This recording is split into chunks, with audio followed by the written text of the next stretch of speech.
vais maintenant donner la parole à Lucas pour une dernière présentation aujourd'hui qui va nous parler du coup de Saint-Tropez, agroforesterie Saint-Tropique. Bonjour, merci à toutes et à tous de m'accueillir aujourd'hui. Je tiens à commencer ma présentation en vous remerciant déjà, que vous soyez jardinier, jardinière, maraîcher, maraîchère ou tout autre métier en lien avec le vivant, de prendre soin du vivant au quotidien, d'y consacrer du temps, de l'énergie. On sait tous et toutes que c'est beaucoup d'investissement et que notre monde ne tend pas forcément dans cette direction. Donc merci à toutes et à tous déjà pour tout le courage et l'énergie que vous mettez là-dedans. Aujourd'hui, je vais vous parler d'agroforesterie syntropique, aussi appelée syntropie ou agroforesterie successionnelle. C'est une pratique qui... Allez. Okay. C'est une pratique qui prend sa source dans les savoir-faire millénaires et la culture des peuples premiers. Ces mêmes peuples qui aujourd'hui représentent plus que 5% de la population mondiale, mais qui gèrent encore un quart de la surface terrestre et qui accueillent plus de 80% de la biodiversité mondiale. Tous ces peuples, qu'il s'agisse des Kayapos d'Amazonie, des Achuars d'Équateur, des Batwa du bassin du Congo, ou encore des Dayak de Bornéo, et bien d'autres peuples, ils ont tous en commun d'avoir considéré la forêt non pas comme un espace de balade ou un espace pour prélever des ressources, mais comme un espace vivant. La forêt, c'est à la fois leur maison, leur garde-manger, leur pharmacie, et un espace chargé de sens et de sacré avec lequel ils sont intimement reliés. Donc, la syntropie, c'est avant tout et d'abord un changement de perspective. Il s'agit d'une nouvelle proposition de lecture et de compréhension des écosystèmes qui utilise un autre raisonnement basé sur la coopération et l'amour inconditionnel comme moteur de l'évolution et de l'interaction entre les espèces. Ce n'est plus la compétition et la lutte pour les ressources, qui est la vision qu'on attribue aujourd'hui, mais bien la coopération et l'amour inconditionnel qui sont vus comme les fondements de l'interaction entre espèces. C'est une pratique qui nous invite à nous considérer comme une partie d'un système intelligent et non plus comme les intelligents du système. Ce n'est pas qu'une technique agricole, c'est une invitation à retrouver une place juste et bénéfique au sein du vivant, là où nos interactions individuelles et collectives, en interaction avec le reste de ces vivants, sont bénéfiques pour l'ensemble de l'écosystème dans lequel on habite. Ainsi, l'agroforesterie syntropique, ça se veut à la fois une approche philosophique de la vie et une approche agronomique régénératrice.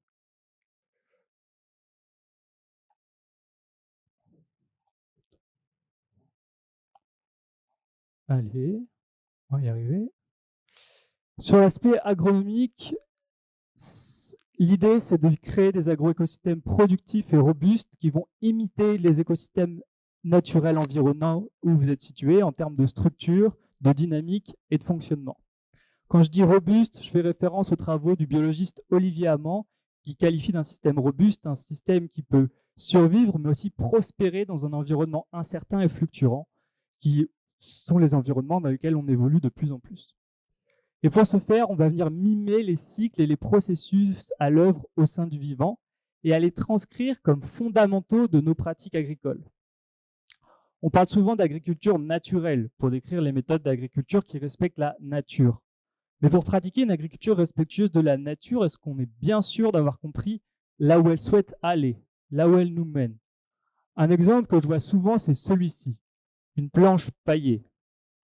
A priori, on pourrait se dire, si on suit ce qu'on a entendu ces dernières années, bah c'est cool, le sol il est couvert, le sol il n'est pas travaillé, tout va bien. Oui, certes, mais un sol couvert de quoi exactement? Parce que quand on regarde nos écosystèmes naturels, ils ressemblent plutôt à ça, du vert et encore du vert. Une planche paillée, c'est plutôt l'exception que la norme dans nos écosystèmes. C'est ce à quoi ressemble une forêt l'hiver, quand les conditions de vie pour faire de la photosynthèse ne sont plus réunies. Et encore, il y a plein de plantes persistantes dans nos forêts tempérées aussi. Parce que ce qui va se passer, c'est que je vais vouloir désherber. Et il y a encore du vert qui va pousser. Et je vais redésherber. Et il y a encore du vert qui va pousser, etc., etc. Et en faisant ça, je m'oppose à la dynamique, à plusieurs dynamiques fondamentales de la vie. La première, c'est la synthèse du plus d'énergie possible grâce à la photosynthèse et à sa redistribution autour. La deuxième dynamique à laquelle je m'oppose, c'est l'évolution successionnelle et dynamique des écosystèmes vers des niveaux de complexité et d'organisation toujours plus élevés. Et enfin, je m'oppose aussi à quelque chose d'autre, qui est que chaque plante va pousser pour exercer la fonction pour laquelle elle a été appelée à réaliser. Johanna en parlait tout à l'heure, chaque plante exerce des fonctions dans l'écosystème. Si elle pousse, c'est qu'elle a un rôle à jouer ici. Donc plutôt que de mettre de l'énergie dans enlever cette photosynthèse spontanée, on va se poser la question de comment on va pouvoir faire pour accompagner l'évolution de notre agroécosystème.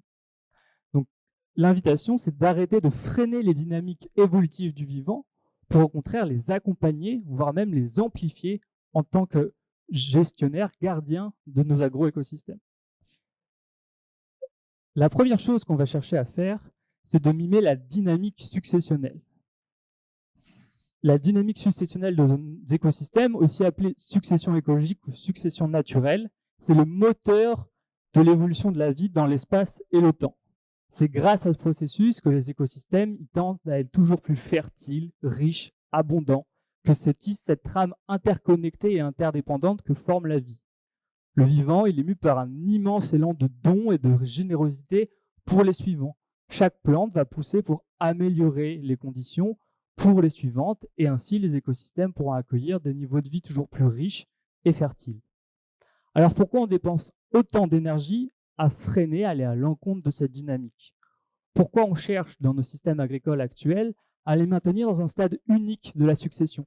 On les bloque, on les freine, on les empêche d'évoluer et d'exercer leur dynamique, la dynamique du vivant. Et ce qu'on va faire avec l'agroforesterie syntropique, c'est de passer d'une agriculture de 2 à 3 dimensions à une agriculture à 4 dimensions, dans laquelle on va inclure l'évolution des communautés d'espèces dans le temps et dans l'espace. On va ainsi chercher à cultiver une succession de plantes, et chaque plante, on va la choisir parce qu'elle est adaptée aux conditions du milieu dans lequel elle pousse. On ne va pas mettre une plante qui a besoin d'un milieu d'abondance, par exemple, avec beaucoup de fertilité, dans un milieu qui n'en est pas là, parce qu'elle n'est pas adaptée à pousser dans ce milieu. Donc on va se servir de cette succession écologique comme un outil de régénération de nos sols. Alors certains me diront, oui, moi c'est facile, hein, je fais un apport massif de compost et c'est bon, la fertilité d'un milieu d'abondance, je l'ai retrouvée tout de suite. Alors, peut-être visuellement, mais déjà je vous invite à regarder ce qui se passe au niveau de la microbiologie dans les sols.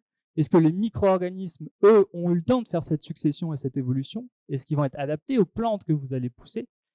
Et aussi, je vous invite à regarder dans quelle vision on s'inscrit en faisant ça. Baser son système sur des intrants et des apports réguliers, c'est que j'ai décidé que chez moi, c'était mieux que l'écosystème là-bas. Que je m'autorisais à prendre là-bas pour mettre chez moi. L'écosystème là-bas, il génère sa propre fertilité, il est auto-fertile. Et en faisant ça, je décide que, en fait, chez moi, c'est quand même mieux. Viens, on prend cette fertilité et on la met ici. On déshabille le voisin pour habiller chez nous.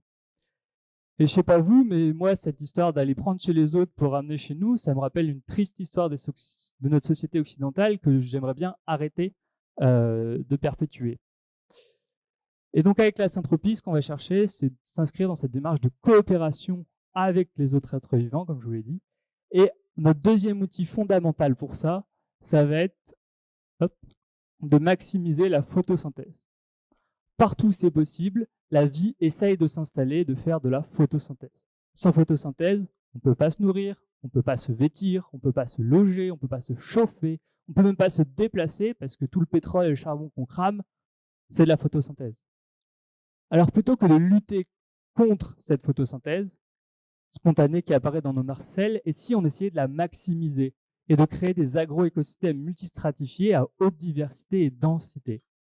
C'est ce qu'on va essayer de faire avec l'agroforesterie syntropique. On va stratifier les écosystèmes, on arrête la vision monoculture, ce qu'on cherche à faire, c'est maximiser la photosynthèse.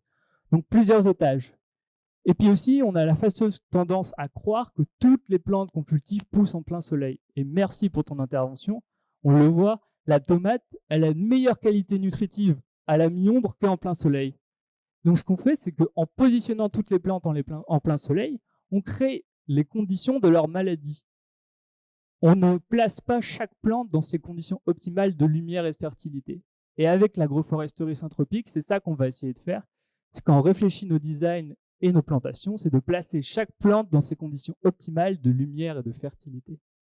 Une plante va peut-être avoir besoin de plein soleil, de mi-ombre, et il y a d'autres plantes qui vont vouloir la pleine lumière en début de saison, mais qui au milieu de l'été vont avoir besoin de l'ombre d'autres plantes. Donc on va essayer de réfléchir et de coordonner tout ça. Vous le savez peut-être déjà, mais une plante qui est dans ses conditions optimales de photosynthèse, de lumière, c'est une plante qui fait une photosynthèse complète, et donc elle fait une synthèse de protéines et de lipides complète, et derrière une synthèse de ce qu'on appelle les composés secondaires aussi, qui lui permettent de faire face, entre guillemets, aux régulateurs des écosystèmes que sont les parasites ou les ravageurs. Parce qu'en vrai, ces petites bêtes, elles sont pas là pour nous embêter, elles nous envoient simplement un message, elles nous disent « Cher ami, cher humain, je t'informe qu'ici, il y a un problème, il y a une dérégulation dans ton écosystème. Les plantes que tu as plantées, elles sont peut-être pas adaptées, ou il n'y a peut-être pas les bons minéraux encore suffisants dans le sol, ou tu l'as simplement pas placé dans ces conditions optimales de lumière et de fertilité. Je t'invite donc à corriger ce que tu as fait. » C'est juste ça le message de ces petites bêtes. Je vous ai mis quelques photos ici de l'évolution de plusieurs agroécosystèmes. Je vais passer rapidement dessus. On pourra y revenir pendant l'atelier de cet après-midi. Voilà, c'est ce que ça peut ressembler à un agroécosystème synanthropique au bout de la 5e année. Un deuxième principe fondamental, c'est la haute densité. La haute densité, elle va nous servir à plusieurs choses. La première, c'est les premières années, ça va être notre désherbant. Plutôt que d'enlever ce qui ne nous plaît pas, on va planter ce qui nous plaît et qui réalise les mêmes fonctions que ce qui ne nous plairait pas. On va surdensifier volontairement pour maximiser la photosynthèse et faire transiter le plus rapidement un écosystème à dominante prairiale, par exemple, vers un écosystème semi-forestier à forestier. Et aussi cette haute densité que vous pouvez voir sur la gauche, par exemple, je vous montrerai d'autres photos tout à l'heure, elle va être support de ce qu'on va appeler la taille de perturbation, qui va être notre principal outil pour générer l'autofertilité dans nos systèmes. Voilà 2 petites photos de haute densité. À gauche, vous avez la 2e année, à quoi ça ressemble. À droite, la 3e année. Et puis, on en verra d'autres photos si vous voulez dans l'atelier de cet après-midi. J'en viens à cette notion donc fondamentale pour l'agroforesterie synanthropique, qui sont ces 2 principes d'autofertilité et de perturbation. Dans un écosystème naturel, il n'y a personne qui vient avec ses boîtes de compost de broyat à mettre de la fertilité. Toute la fertilité, elle est produite directement sur place, in situ, par l'écosystème lui-même. Et contrairement à ce qui a été beaucoup diffusé ces dernières années, la fertilité d'un sol, on avait une vision qui était axée plutôt sur la voie de la décomposition. C'est-à-dire qu'on met de la matière, elle se dégrade, elle est dégradée, que ce soit sur le sol ou sous le sol, et c'est ce qui enrichit et nourrit notre écosystème. D'après des recherches, pas tant que ça récentes en fait, c'est la photosynthèse et la rhizodéposition qui sont maintenant considérées comme étant la voie principale de construction de la fertilité d'un sol. Et avec la syntropie, c'est ce que la docteure australienne Christine Jones appelle la voie du carbone liquide, qu'on va chercher à maximiser pour régénérer nos sols. Notre objectif, c'est d'avoir énormément maximisé cette rhizodéposition, c'est-à-dire l'exudation par les racines de composés, de sucre et de différents éléments, qui vont être utilisés derrière par les micro-organismes pour se nourrir et pour nourrir les plantes. Si on s'en réfère aux travaux de la communauté scientifique, ces micro-organismes vont avoir plusieurs effets. Le premier, ça va être de stimuler la croissance des plantes au niveau aérien et racinaire. Le deuxième, ça va être d'augmenter la quantité de minéraux disponibles pour les plantes, et notamment l'azote. On en parlera cet après-midi si vous voulez, mais je vous invite chaleureusement à aller voir les travaux du docteur James White, qui a bossé sur la rhizophagie, c'est-à-dire la capacité des plantes à manger des bactéries par leurs racines pour capter directement les minéraux contenus dans ces bactéries et qui semble être une voie de la fertilité complètement méconnue et pourtant essentielle, voire principale pour les plantes. Et donc, en maximisant la photosynthèse, on va maximiser cette exudation racinaire. Premièrement, plus on a de photosynthèse, plus on fait d'exudation racinaire. Et le deuxième outil qu'on va avoir pour maximiser cette exudation racinaire, ça va être la taille de perturbation. Hop, c'est pas mon truc qui change. Check. La taille de perturbation. C'est une taille qu'on va venir pratiquer très régulièrement sur les plantes compagnes, donc pas vos plantes de production, mais toutes les plantes compagnes qui vont accompagner ces plantes dans leur succession et dans leur croissance. Et ça a été démontré aussi bien sur l'herbe que sur des arbres. C'était détaillé dans l'étude chinoise qui a été réalisée. Quand on taille des plantes fréquemment, elles vont venir augmenter leur exudation racinaire. Et ça va avoir de nombreux effets. Le premier, c'est augmenter la fertilité de vos sols. Donc, grâce à la rhizodéposition et puis aussi parce que toute la matière qu'on taille, on la remet au sol. Augmenter la quantité et l'activité de la biomasse microbienne. augmenter la quantité de minéraux disponibles, et dans l'étude, c'est particulièrement l'azote qui augmente, pas trop les autres éléments, mais surtout l'azote. Le fait d'altérer la communauté végétale régulièrement, ça les stimule, ça les pousse à se créer des connexions et des interconnexions. Ça crée un habitat favorable aux différents organismes du sol. Et puis, ça favorise aussi la libération d'eau organique, ce qu'on appelle l'eau organique, de la biomasse, qu'elle soit aérienne ou racinaire. J'y arrive. Et en fait, c'est sur ça qu'on va jouer avec la taille de perturbation. C'est tous ces effets-là qu'on va essayer de maximiser grâce à cette taille pluriannuelle sur les plantes lorsqu'elles sont en phase de croissance. Et en fait, tout votre écosystème, tout cet organisme que vous cultivez qui va en bénéficier. Toutes les plantes, que ce soit des légumes, des fruits, qui vont bénéficier de tous ces effets qui se passent sous le sol grâce à la rhizodéposition et l'exudation racinaire. C'est en quelque sorte une taille de stimulation qui va être là pour que l'écosystème sécrète ces éduxats racinaires et où notre objectif, ça va être d'amplifier, d'accélérer, même si j'aime pas trop ce terme, mais au moins d'amplifier les processus à l'œuvre au sein du vivant. Et en fait, ce qu'on a, c'est que directement sur place, vous allez produire votre fertilisant et votre désherbant, parce que toute cette matière, on ne l'exporte pas, bien au contraire, on la remet au sol, et ça permet de couvrir le sol et d'éviter que les différentes adventices que vous ne voudriez pas avoir dans votre système ne poussent. Voilà. En conclusion, je vais vous citer une citation d'Ernst Götsch, qui est un peu la personne qui a théorisé l'agriculture syntropique, qui dit « L'agriculture syntropique, c'est passer d'une agriculture d'intrants, engrais, traitement, irrigation, à une agriculture d'information et de processus. C'est comment on enlève les intrants de notre système pour se servir uniquement des processus à l'œuvre dans le vivant pour cultiver des agroécosystèmes. » Voilà. Et je vous remercie pour votre écoute et on aura l'occasion de détailler ça plus en profondeur cet après-midi.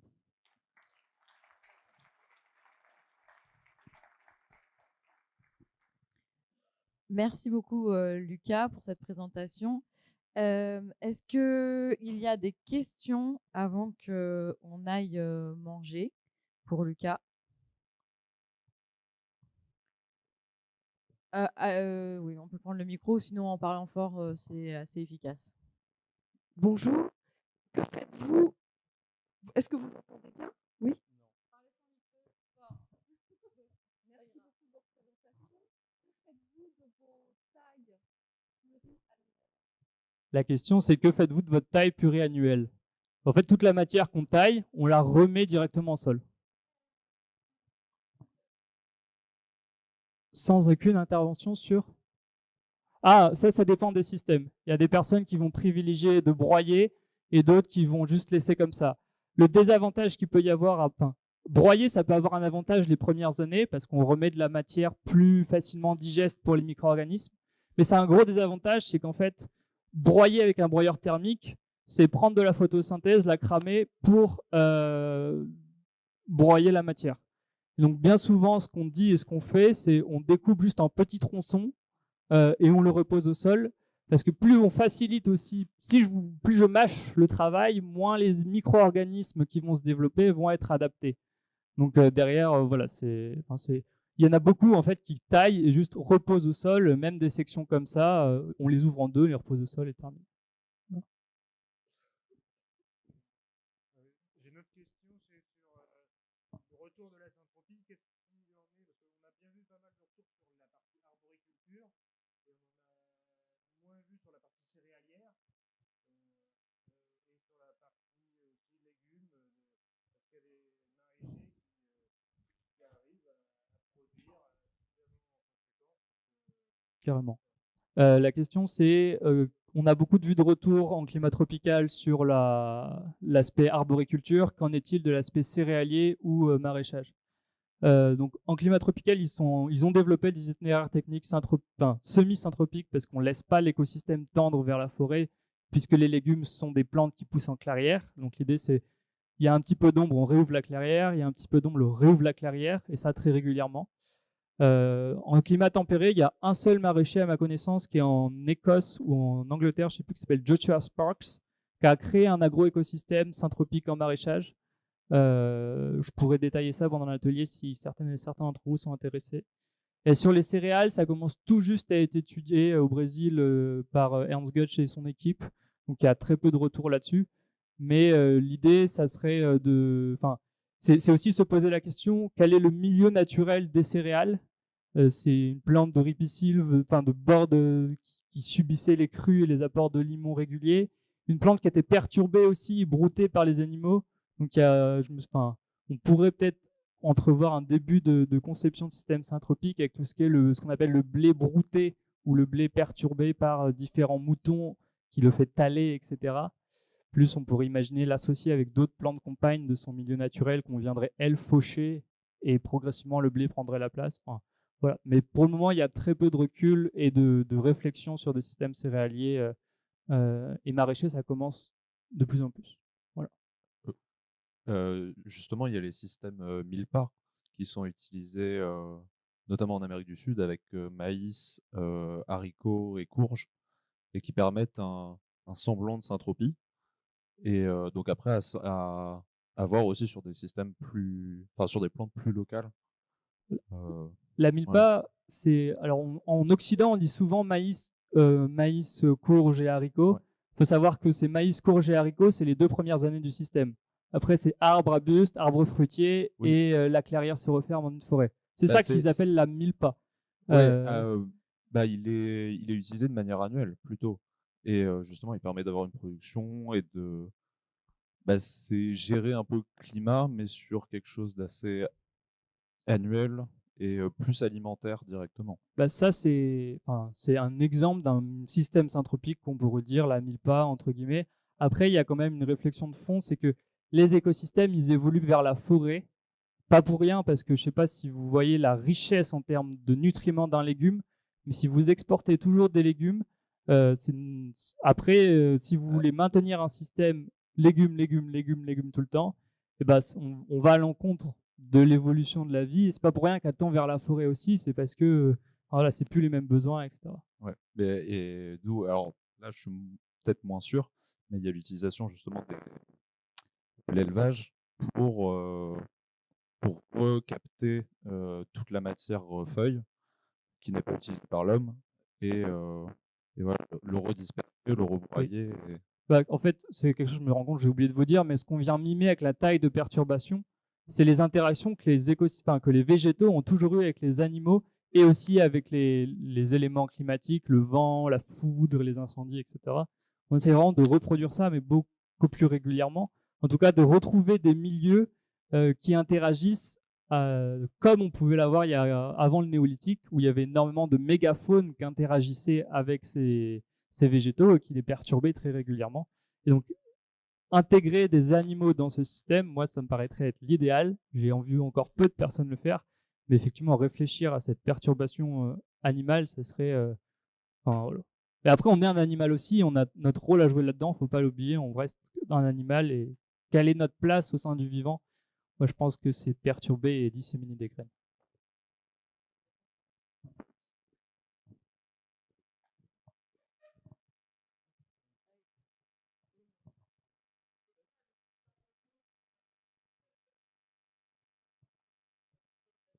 La question, c'est est-ce qu'on a des comparaisons entre un système syntropique et un système classique? Alors, au Brésil, oui, aucun problème. Sur la ferme d'Ernst Götsch, par exemple, même temps de travail, pour un temps de travail similaire et une production similaire. Il a une production similaire pour temps de travail similaire, mais en système agroforestier, sans intrants, sans irrigation, sans correction du sol au départ. Et avec une qualité nutritionnelle, et c'est là où je rejoins ce qui a été partagé tout à l'heure, une qualité nutritionnelle qui n'a rien à voir. Et c'est ça aussi la question qu'on peut se poser, c'est est-ce qu'on a envie de manger beaucoup ou manger de la qualité? Surtout que là, il est vraiment équivalent en termes de rendement. Et après, en climat tempéré, il n'y a pas encore d'études. Et c'est l'objet de mon travail avec la station MSV Normandie, c'est d'aller mesurer le temps et le coût déjà d'implantation et de gestion de ces systèmes. Et après, derrière, on s'intéressera à la production et à sa qualité nutritive dans un second temps, d'ici quelques années. Mais ce qu'il faut voir aussi, c'est en termes d'évolution dans le temps, la production à l'hectare est supérieure. En gros, parce que la première année, je vais sortir plein de légumes. Mais ce temps-là où je sors plein de légumes, mes arbres fruitiers, par exemple, poussent. Et ce n'est pas du temps que je perds. La deuxième année, je vais pouvoir faire peut-être des vivaces en plus d'une deuxième série de légumes et mes arbres fruitiers continuent de pousser. La troisième année, je vais pouvoir mettre peut-être des petites poules ou des oies dans mon système et mes arbres continuent de pousser, ils entrent en production. Les petits fruits sont déjà en production la troisième année. Donc si on rapporte autant la production à l'hectare sur 20, 25 ans, 30 ans, c'est supérieur à n'importe quel système parce que justement on a combiné et fait succéder des productions dans le temps. Merci beaucoup.